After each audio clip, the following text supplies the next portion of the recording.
Hi everybody, I'm Jonathan, messenger for the spirit world. Hope you're all keeping safe and well. I have a gentleman with me called Lars. Lars used to be a musician and he he's pretty wild to be fair. He's but in a nice way. He said it really was sex, drugs and rock and roll. And he's telling me to do the fingers. But anyway, he okay.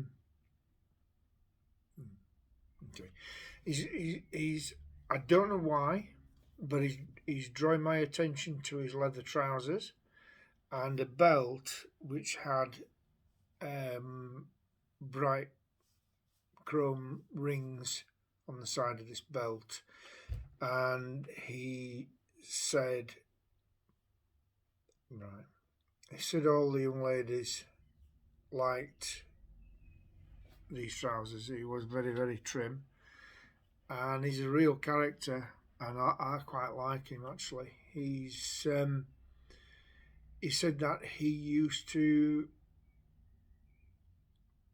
right. He says he never hurt anybody. He never hurt anybody, but he would do things like stealing flags off buildings and things, and throwing things out the window of hotels, and generally messing about.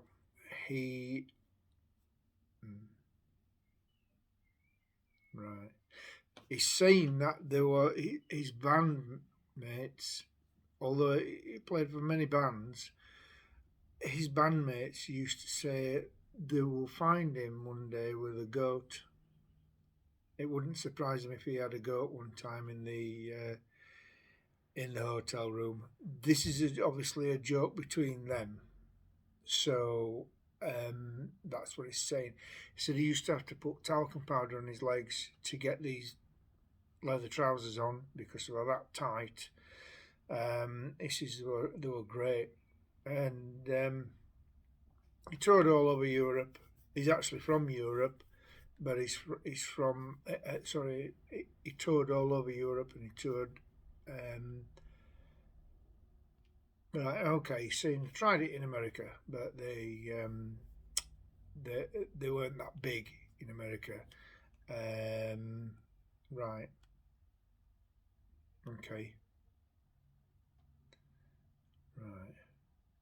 He's saying that he had an altercation with a policeman, or the band did, and he turned up and they knew him, so they let everybody off. And he says, I can't believe it. He says, they just knew me. He says, so they let me off. They let my bandmates off. And he's just wanting to say to his bandmates that everything's fine. He says, I'm still with you. He says, and but everything to do with the spirit world's real. And this is the biggest trip of them all, he says. These are his words, not mine. He says that this is the biggest trip he's ever been on. And he says it's really far out. He says I used to right. He says they used to always be listening to Steppenwolf, Born to be Wild. He says because that's what I was born to be, wild. And he lived life in the fast lane, and unfortunately he perished in the fast lane. He right, okay. He says he passed in a hotel room, and okay. He says when the maid came up to clean the room the day after, they'd been on a gig, and the day after he went up. He says there were one or two substances on the side of the bed. He says an empty bottle of whiskey and vodka, and unfortunately he he had it was heart failure basically. He had a massive heart attack because his heart couldn't take it anymore. He was also exhausted from being on stage, and his body just couldn't take it anymore. And unfortunately, he passed into the world of spirit. But he says, I've got no regrets whatsoever. He says, and I'd do it all again. He says, because that's what I did. He says, it's no good. He says, the lead singer used to go home and have a cup of tea, or a drink of juice. He says, and go to bed. He says, that's not rock and roll. But that's his opinion, bless him.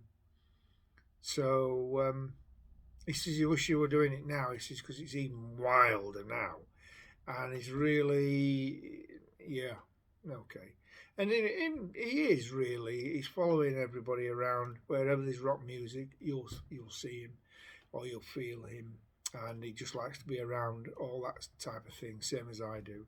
So anyway, all right, no problem. God bless you. And on that note, I'd just like to say thank you so much for tuning in, for being with me on this, my journey, our journey, because it affects everybody. And you never know, I might have a message for you. So keep tuning in, and I'll see you on the next one. God bless. Bye for now.